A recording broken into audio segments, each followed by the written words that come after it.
women empowerment. There's been programs, there's been policies channeled in that direction. Yet it feels like having women, included in finance, in markets, in leadership role is still an uphill task because some people still think about the no first before the not really, or some women who are doing so much. And I'm really excited about my panelists today because it's a diverse one, as you can see. We don't have our professor here, but from the academia,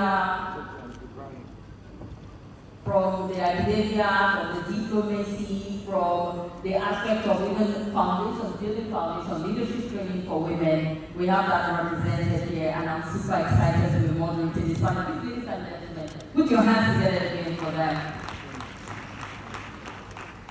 All right, I've been told that our panelists will be joining us. Yes, we've just been asked to invite to join this very noble panelist. We'd like to invite Tejan Ibrahim, founder Bratin. Please come and welcome her. She's the founder of Bratin Group of Companies. Please come and welcome her, please.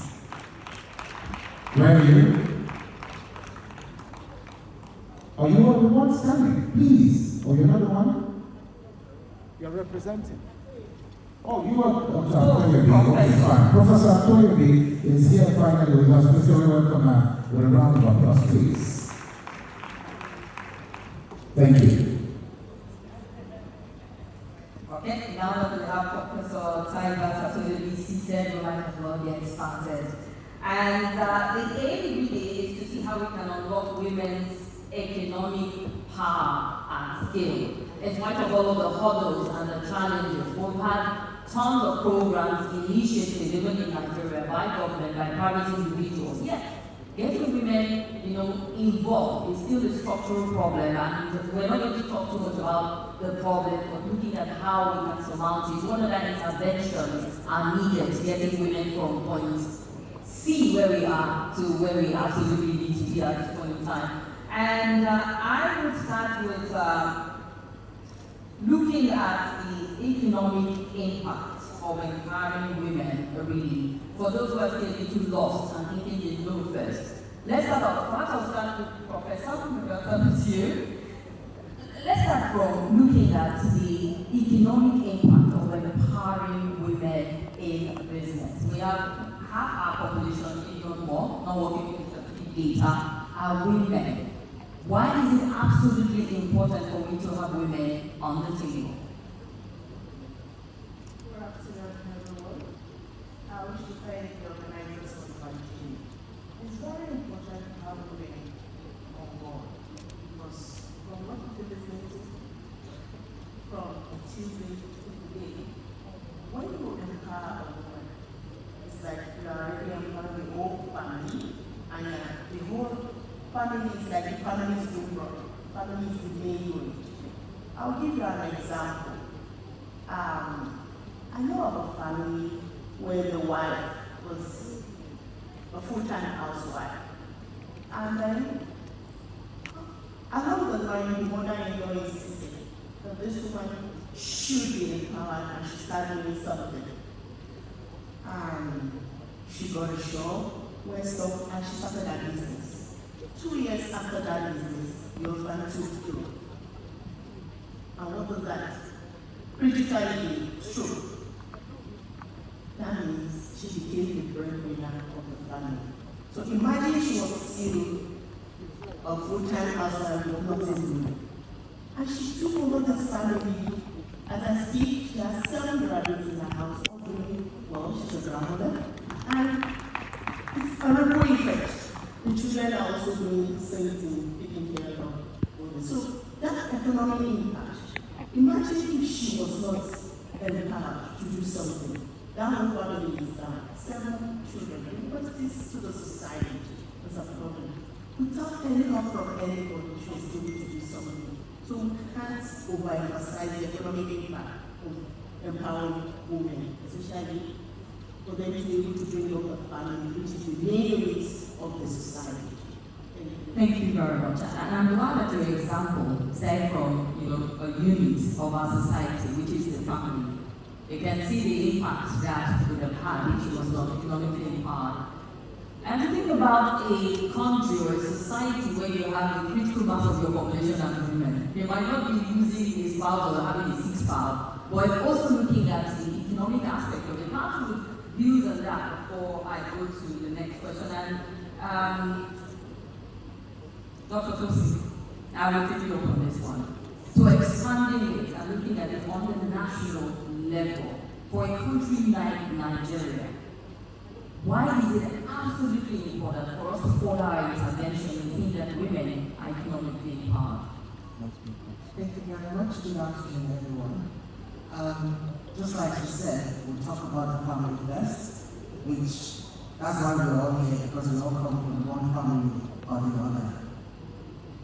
There's a report talking about what the GDP of the world will be by the time we have women empowered. So, not just the family now, but we'll look at what government can do to make sure that the women are empowered. When you empower a woman, you said it yourself earlier. I also saw somewhere a report by Bill Gates Foundation saying when money flows into the hands of women, and when those women have the power to save and spend that money, the lives of people all over the planet are better. In fact, it is more, if the more than 3 billion women and girls worldwide could participate in and contribute to and benefit from economic growth, it could begin to address some of the most persistent root causes of poverty and build stronger safety nets for when economic uncertainty hits. So we all know that that uncertainty would always hit. And that is why women must be empowered. We go to school, start from school. Earlier on we talked about education.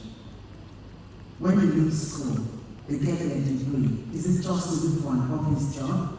Were they taught that while you're in school, you can also do business? I remember when I was in the viewing, there were a lot of my friends doing this. Some of us are not taught out for buying and selling, but you find out a lot of them have these potentials. So are we working on helping them to develop these potentials? We need to do that. Don't just wait till they come out and they are looking for jobs. We need to go to meet them from primary, from secondary school, to empower them, to teach them about how to be independent and don't just depend on your parents. Nowadays, a lot of them are doing a lot in school to pay their bills. They're not waiting for their parents to pay the bills. So by the time they're coming out, they just need more of that encouragement and a lot of support from government, from private sector, from individuals to let them go ahead and expand on what they've been doing while they were in school. Thank you very much. Now, for those of you who will be wondering why I'm asking this question further from the family to society, because we still have people perhaps who are seated in this room due to patriarchy will still think that perhaps it's not absolutely necessary for women to get that level of empowerment. So we saw from Professor looking at the family unit to the need to expand it into our society. And I'm sure a critical number of us in this room do agree with that. Women need to be empowered. So let's look at what have we been doing so far. We've had tons of intervention, policies, programs by government, civil society organizations, and groups. But what do we need to do further? And that's why we need to look at the policies that are most effective in advancing women's economic power and success. We've had tons of it already. I mean, I was looking at the National Economic Empowerment Policy Program, the Policy and Action Plan from 2023 to 2028. We have so many of them. We have G, we have several from past government units on paper. But let's look at how we can advance it. And I'm glad that Dr. Joanna is here. I mean, reform coordination and service improvement. To be able to speak authoritatively also to this one. What policies are most effective in advancing women's empowerment in the areas we're talking about? Thank you very much. And before I go further, I want to acknowledge my big sister, GND, and for the opportunity here, senior officials are here. In terms of policies, like you said, all the policies are already in place. What we lack is deliberate advocacy and ensuring that those who really need this policy to get to them have a bridge. And that is where the current administration is making effort to ensure that nobody is left behind. In terms of advocacy is going on, I'll make particular reference to FCC where I work. Like it was said earlier, we emphasized over and over again. For the first time, we have a mandate secretariat dedicated for women in almost over 50 years. And today is their second anniversary, and I'm glad that we can hear to die is here. So I want us to give every administration a round of applause for this delicate policy. And what she is doing as the women and the secretariat is to go to the grassroots. Because we need women to get back from this micro level. Because the microeconomy is what drives most economies in the world. And if you leave these women behind, there is no how they will believe that they matter. And once women don't matter, any policy that is implemented, in any result is usually not seen. So advocacy is one area that we need to manage, that these policies are for them and they should take advantage of it. Otherwise, we have problems in terms of seeing the physical manifestation of this policy. And also, women identify the powers that they have. That has been emphasized this morning. The policies are there, and we owning these policies. And any policy that is not owned by those who those policies are meant for, to be a problem in terms of implementation and seeing it having the necessary result that we're expecting them to have. So advocacy number one, ownership of this policy that women and all women group is also very important. And what's important also is for women coming together to own these policies themselves. Beyond the talk, let's hold each other's hand to see how well we can pursue this policy and take advantage of all the opportunities that we have to ensure that we thrive and become who we are meant to be. Mentorship is also very key. And when we complain about not having a space on the table, once we have that space, give the door open for the other woman to come. So just go back and talk about mentorship number one, advocacy number two, ownership, and women coming together, completing association and also that is very moving from the family level to the subnation and also the global. Thankfully, we have open society that women can work on to ensure that all these policies are harnessed together and we see how they will manifest. Thank you very much. So we're looking from maybe a good time to clap. We're looking at how to advance it. So we're highlighting advocacy, ownership, cooperative society. Yes, you see that some of the things we're doing, but we can also see where we can even push it further with some of this. Because I'm sure there are very many people who are not owning certain projects and programs just yet. So that advocacy, that push is something that is very critical at this point in time. And Ambassador, Excellency, let's look at it. I'm sure you can share with us perhaps maybe from regional experience and from your country also what is being done to empower women and how access to finance for women is critical in getting some of these things done. Because a lot of women will say we don't have the connection, we don't have the internet, they won't listen to us. I don't know if you relate in your country also in Botswana. Everywhere. Thank you. We have something in common. So go ahead. Thank you very much. Just in half a minute, I just have to go to the Care Foundation. We're talking about women being empowered to take part meaningfully in the economic growth of our countries. Not talking about the women in care, we are talking about people who have certain attributes that can actually bring value into the economic process. Women have an eye to see. They can see sugar in the tea and say, I want to supply this sugar, and they are already doing this. So they are able to see an issue, a problem in it, and women are people who are able to create. They can give birth to new ideas. They can think, and when they are thinking about the children. When we empower them, we are actually distributing resources and help and support to others. Caregivers, mothers at home, aunties in important. And then it is important for us to understand that there are sectors that are associated with the women's traditional work at home. Hospitality, beauty, fashion, food, cleaning, and so on. So we we have to note that when we are talking about women empowerment, problems and policies, we must recognize these sectors and actually recognize their value and empower them. Now, going to your question about what is the looking at the need for finance, the impact of it, women having access to finance. Yes, but I want to say that in Botswana we have got a delivery policy system of women that also supply or provide for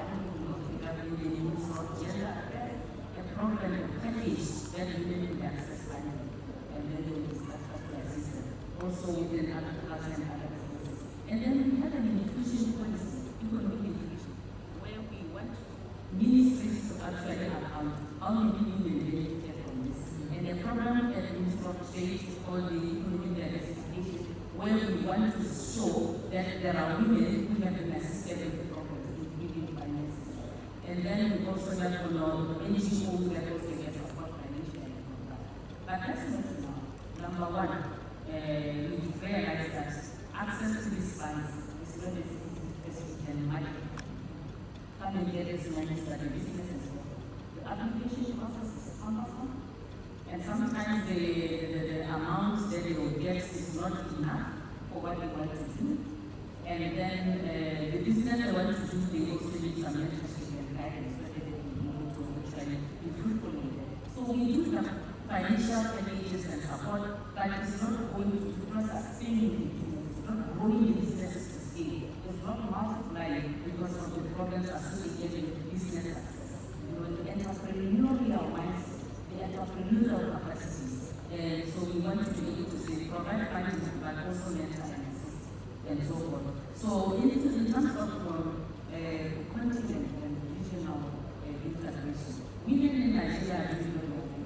And you are called women in Nigeria, doing well in business. Our experience, the mindset of business is so mature. And then when they do business, they are already thinking the global market. So we have women who are doing this that have entered the global market. So what we need for the continent is to make sure that we can integrate. I want our women in Botswana to come in and together so that our products can find markets here and we can do vice versa. But together we build African women, we can actually together rise and enter the global space. Now about the women also supporting one another, the issue of mentorship came along, and a mentor and the girls that are mentor. Let us help them to dream. When they have a dream, we support them. Sometimes you want your daughter to be a lawyer because you are a lawyer. But she wants to prove that my daughter said, I'm not going to do this, Mama, I want to do.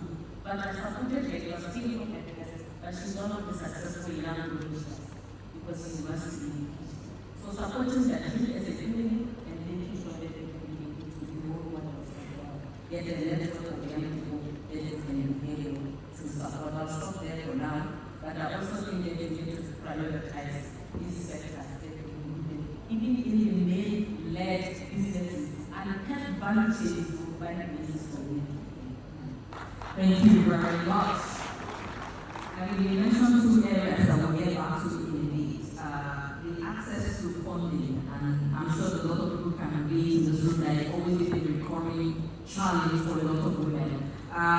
Professor Ateli, I mean, you are the director of the University of Abuja Business School, so I will come with the access to funding challenge to you. I'm sure there will be a lot of academic and written explanation to why is it still difficult for women to get access to funding, in spite of the fact that it seems like a collective agreement from both government and other partners for women to access funding. What do you think are some of the hindrances or the challenges? I think with respect to access to funding, one of the major problems, not just for women, but every small business, is that the proper booking requirements for businesses are not there. And once that proper booking is funding, that investor, as long as the investor does not see your numbers, it's very difficult for him to really money for you. That's the proper booking. Another problem is this. That's natural factor. I once met somebody who said, anyone you get from government is free money. And as long as you are expecting CSR money in your business, the zeal to do well to make that business profitable is not there because you are expecting another subsidy somewhere. When especially when you have a kind of intervention, that you know you need to work on that. To be able to return whatever you have given, and then to be able to give a return to the person who gives you that money or to God, then you know that you need to work hard and make that business profitable. So you remove that belief that, oh, this money is free money for me. But what do you mean get that belief from? Is it a Nigerian thing or is it a general one? It's a general thing that I need to get part of the game. So, but there's something that happened in my class. In March, I taught a class, entrepreneurial finance. And what we did in that class was, we told all the students, everybody go out, your business, they are all business students, go in and tell us how you intend to access or to improve the funding for your business. And they all went out. So they brought their proposals and we sat down in the class. This is really like proposals that were for their business. And we worked on each proposal for each student. I don't want to talk about their businesses. But we had 4 different distinct businesses. Some are into services, some are into manufacturing. This one lady who got my attention. She's not very good academically. But when she brought out that business proposal, and we saw the RII and everything she was intending to have, we sat down as a class and we helped her to shape that,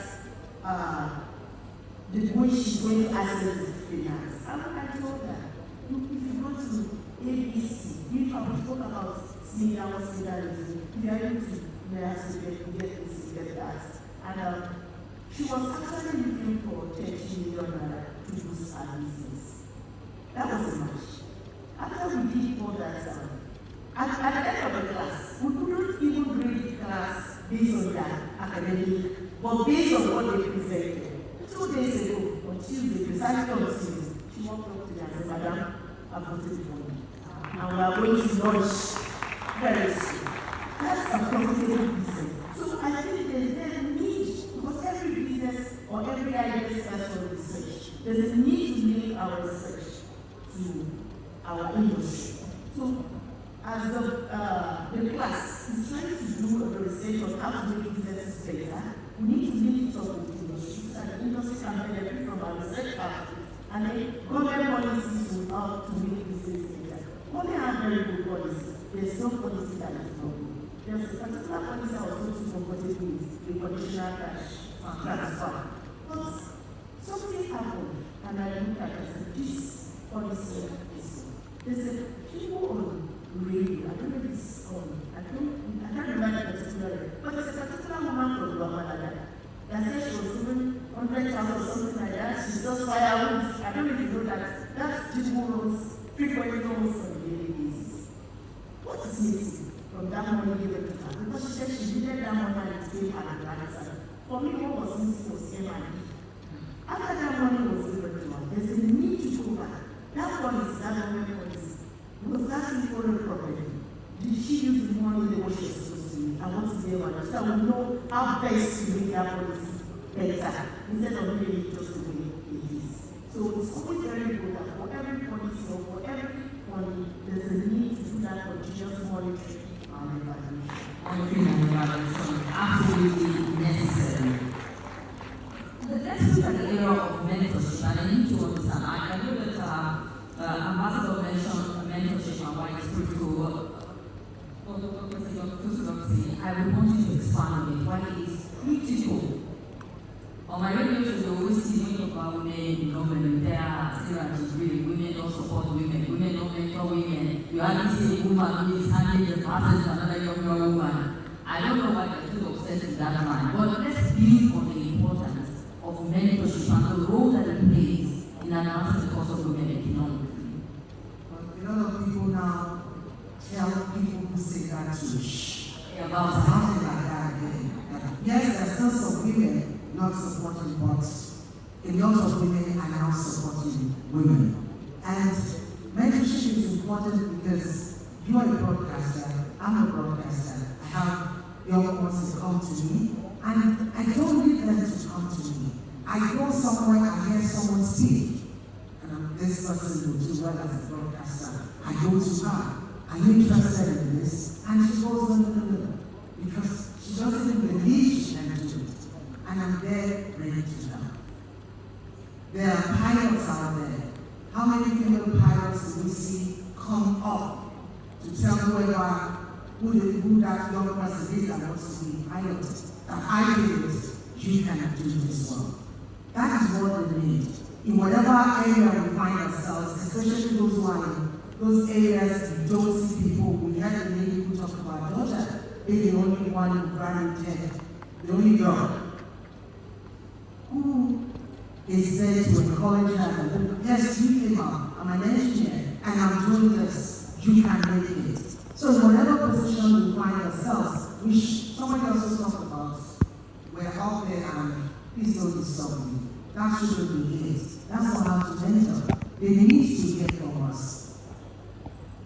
I was ND of the IT for about 10 years, and I had young girls come to me. My door was always open to anyone. Do you want to learn about broadcasting? Do you want to learn about management? I'm ready to go with you. That is how it should be. That's when we can go to sleep and know that there are people taking over from us. But then, are the young girls of today really ready?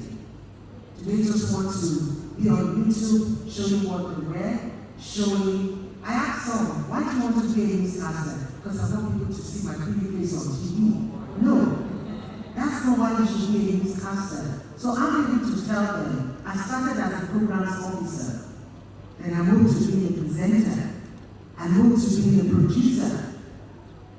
And I told myself, what if something happens to my face? I don't just want to be a presenter. I want to learn more about broadcasting. And that's how I went to the position of the MD. And while I was still an MD, I was presenting. So ask them, why do you actually want to do this? Is it just to be popular? No. So we have to let them know. You want to do business? Is it because you want to make money? Money is not everything.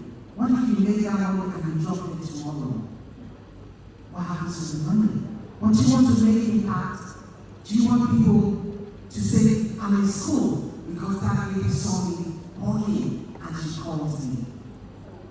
At times, there was a young girl I would see climbing the hill back in the day, having a bucket of water on her head, and I would take my daughters to school. So I had to stop one of the days to ask one of the school. I said she lives with her father and a stepmom, and they can't afford it. She started primary, she's almost in SS2 now. I told myself that money I go to school somewhere, I can use it to pay for this girl's school fees. So we need to let them know that we got here not just by misbehaving or befriending people, but we worked hard to get there. We worked hard to remain there, and we left in our heads iron. You can also make it. You can also get there.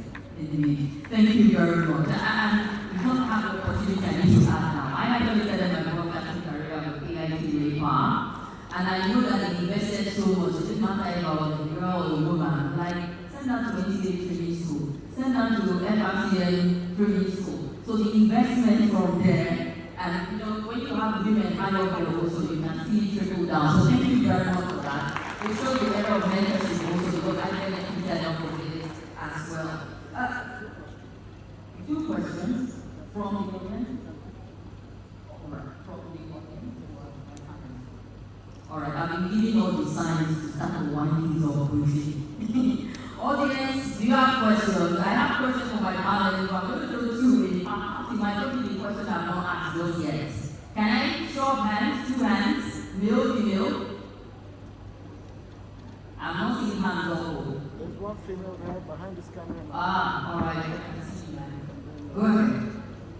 Okay, there's another. Alright. Good afternoon, distinguished ladies and gentlemen here present. I would want to first request that please give a round of applause to every gentleman seated in the room. Thank you very much for being at this women's session, because when we say there's a women's day, men usually just say, oh, it's women's business, and they're not a part of it. So thank you very much for being a practical he or she. And which brings me to the panelists. Thank you very much for all your sharings at the panel table, and then to our moderator as well. For me, like I really think about DEI diversity, equity, and inclusion. And let me start by introducing myself, which I should have done earlier. I apologize. My name is Hasia Hassan Aldo. I'm the National Director of External Relations for Women in Energy, Oil and Gas Nigeria. I love what we're doing today. Thank you very much. I love what we're doing today. I love that we're engaging. We're motivating ourselves, we're motivating young ladies as well. I would want to first start, like a panel session for me. Like most times, I'm in the energy, oil and gas sector, which is what's up. It's dominated by men more. When you go to a meeting, you find out you're the only woman and all of that. And everywhere I go, I try to create inclusivity, and diversity. When we have this panel, I would really love that there was a man seated there, so we have a man's point of view. And we bring the men along, because we want to change policies. The truth is, the men have gotten into politics, they've gotten into everything before the women. Women are just women o'clock, as the Minister of Women Affairs will say, right? It's women o'clock, but the men have been there before us. So if we want to change policies and all that, let's do the men too. Yes, thank you very much. Beginning to listen to us and know that we're ready for business and the time for women now. And the last one that I want to leave for every woman here is collaborate. Collaborate with men, collaborate with women, collaborate with everyone to make sure we can impact and make sure we have more women. Because collaboration is the new oil. And as Trump will say, drill the big drill. Let us drill the oil. Thank you very much. Do we have a second hand up? All right, go ahead, ma'am. Good afternoon, everyone. My name is Dr. Dago Kusu.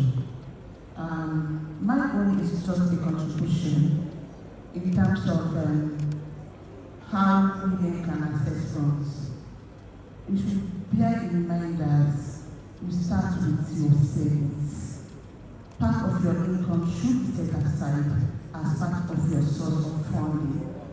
And take it further again to government intervention. When we talk about government intervention, it's no longer business as usual. When government will just give you free money. No. Bear in mind that money is tied to your BVN. You are expected to pay back. So when you get to certain points, you want to access loan or funds from anywhere, credit check must be conducted on your name and through your BVN. And once it's flat that you have a non-performing loan somewhere, that loan will not be granted until you clear it.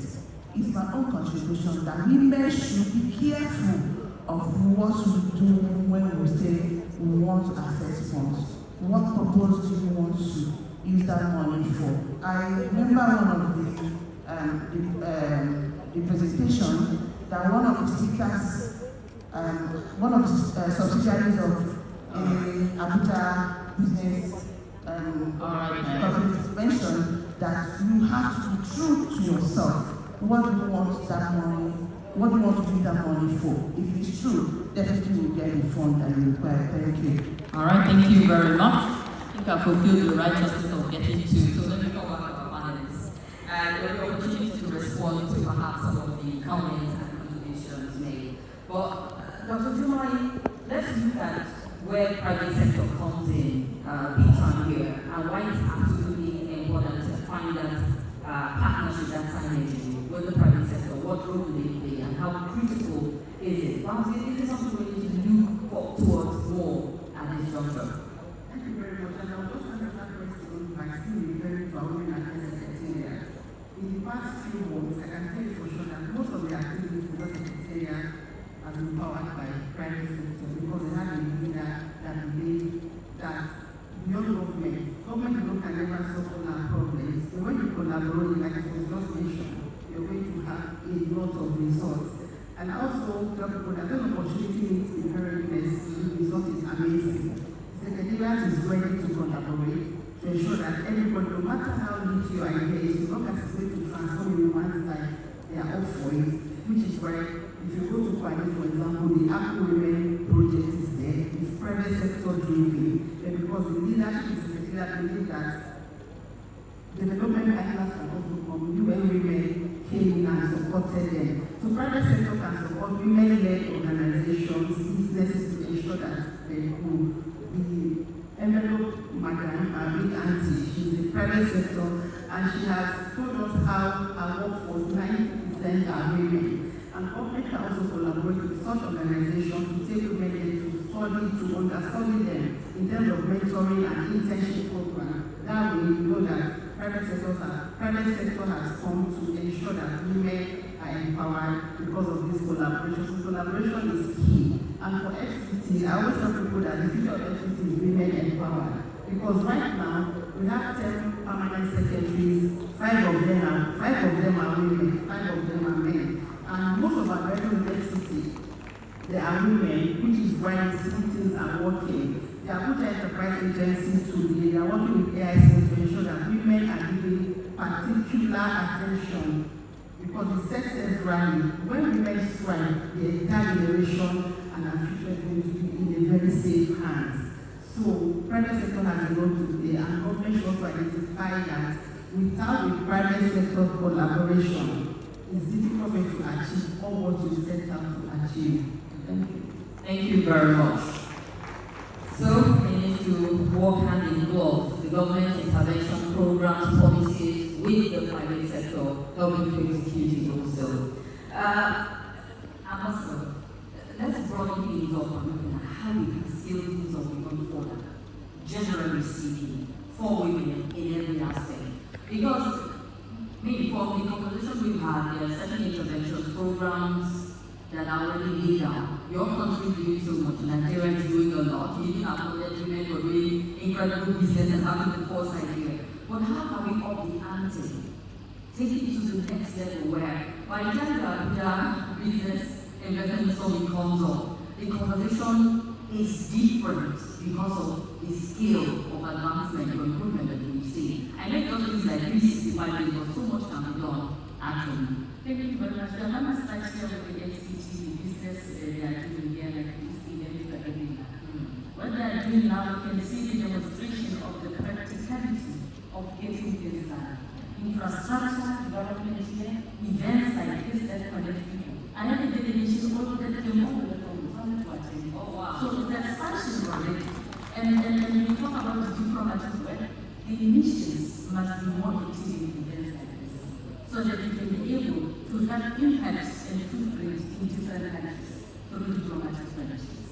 Then organizing regional, subcontinental, continental events where the Abuja Business and Investment Corporation can lead discussions and tell the whole continent and the whole world what they are doing. So from here, I'm looking at this event expansion even beyond Nigeria. I've demonstrated it, I've brought my Arizona here, my officers are here, we go to the place that I'm So we women in leadership, we see things beyond. Madam GMG, I see you in global spaces, helping us to take Africa into the global market and dialogues, United Nations, whatever, trade missions outside. So it means that we can use diplomatic connectivity to build a case, build stories, document successes, and be able to share that globally. Thank you very much. So that collaboration that we talked about, we're taking it to the next level. It's all that way where we need to be intensified also. And then this time when we're talking about the African continental free trade and business across the continent, we need to take it to that next level of having this conversation on a more continental platform, really. Thank you very much for saying that, Ambassador. I will still take a question or two, but I would want to give my panelists an opportunity. I don't believe that when you came in here, you were invited. There was something profound you had about your mind, and I thought, I am going to share with them today. When it comes to the pathways, the way forward in achieving some of that, maybe you communicate to just put that out.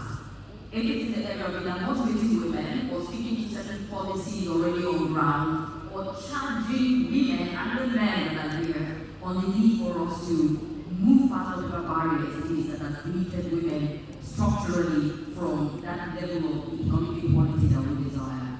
Professor? Over to you, ma'am. Thank you very much. One of the things the University of Abuja Business School and the their investments from the NUJ. Well, started a partnership, and we're in that stage of signing that MOU. But this morning I was on it. Once that is signed, in the next 365 days, when we are having this conference again, we'll have a success story to give you about our partnership. Can I ask you the partnership is with, or you're giving that close to your chest? What's The conversation about such a partnership with the government or private sector? It's what, you see, what we are trying to do is ACL or AICL, that's the University of Business School and AICL. What we're trying to do is trying to make, they want to make the business environment in Abuja something that is attractive, that can make your businesses to get what they want from what we see. And then we want to come in from our own end as the researchers, as a lead for businesses. You need that research aspect to boost your business, and research is not cheap. But once you have that, we can come in, they can come in, you can come in the area of research, area of training, then for sure, businesses can tap into whatever platform that we are going to prepare and put up. Also, in the area of mentorship, our classrooms are one of the best that we can have. I have a lot of students here that can testify that mentorship is something that we don't take for granted in the school. Also, we have gone past women equality or women is. Women are status and they are breaking the zeal. So the women are bold, they are beautiful, they are intelligent. In fact, the men are first now. Oh, let's do very well. And so, I'm not an expert right now, so Thank you very much. I think it was the MC, and that's what I said here, that every one of us should pick one person that we would help to start. That young girl you call to help you tie your scarf, that young girl you call to paint your nose. Some of them have these needs. Let's identify them, let's encourage them, and let's start them on. Thank you very much. I will not end by encouraging us to be supporting the family judgmental. We should be supporting of each other with family judgmental. That way, you have an open heart to support that young lady that's coming behind you. Or when anybody has any issues, you also know how to respectfully support them. So I'll close by this popular quote by our great African Kofi Annan. He said, when women strive, all society benefits, and succeeding generations are living a better start in life. So women will have the power, the ball is in our court to ensure that we make the world a better place for everybody. But we thank you, judgmental. Thank you very much. Thank you very much. A lot of us have slowly set and help young women to avoid certain things that they experience, to build their confidence, to say to them, you can avoid this mistake, you can do it. So let's package our story and share it. And I'm ready to get more girls that I can share my story with, that can inspire because they need confidence. And for us as women, we go through a lot of emotional challenges and traumatic issues that you come through. We need safe places so we can get together and give each other so that our businesses will be okay. Thank you very much. If not that, the answers are really down my head now. I said expand on the story. But we'll wrap up. Thank you very much to the incredible